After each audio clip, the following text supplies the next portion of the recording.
ఆత్మీయ నేత్రాలతో చూడడం. ఆత్మీయ నేత్రాలతో అంటే ఏంటి? ఈ భూలోక సంబంధమైన శరీరాన్ని చూపించలే దేవుడు, ఆత్మ సంబంధమైన శరీరాన్ని చూపించి ఆమెకు ఆ సమస్యను తీసివేసి నాకు సాక్షిగా నేను ఏం చేస్తున్నాను? నిలబెట్టుకుంటున్నాను. ఆత్మలో చూడడం. ఏం చేయాలా? ఆత్మలో చూడడం. అది ఉండాల సంఘానికి. ఎఫెస్సి సంఘం అలా ఉంది కాబట్టే ప్రకటన గ్రంథంలో మొదటి అధ్యాయంలో రాయబడింది, నేను నీ శ్రమను నీ ప్రయాసను నేను ఎరిగి ఉన్నాను అని. లేదంటే ఆ సంఘం గురించి ప్రవచనపూర్వకంగా రెండో రాకల్లో రాబోతుడు యేసయ్య మాట్లాడకపోదుడు. సంఘానికి ఉండాల్సిన లెవెల్ అర్థమవుతుందా? దేవుడు మాట్లాడాలంటే దానికి లెవెల్ ఉండాలి.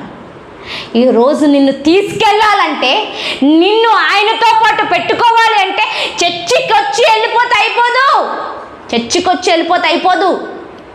ఆయన్ని చూచే నేత్రాలు ఉండాలా, ఆయన చూపించేది మనం చూడగలగాల, ఆయన మాట్లాడేది వినబడగల. నేను చాలాసార్లు చెప్తాను, దేవుడు మాట్లాడాడు చూపించాడు. మీకు అర్థం కాదు, ఎట్లా మాట్లాడాడండి దేవుడు? ఏమైనా స్వరం వినిపించిందా ఆకాశం నుంచి? మాకు వినబడతలేదు, మీకు ఎట్లా వినిపించింది? సేమ్ చాలాసార్లు చాలా ప్రత్యక్షతలు నేను స్టేజ్ మీద ఉన్నప్పుడే నేను మాట్లాడతాను.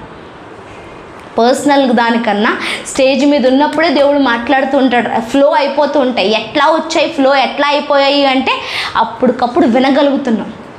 వినే చెవులు, అర్థమవుతుందా? వినే చెవులు, ఇది చాలా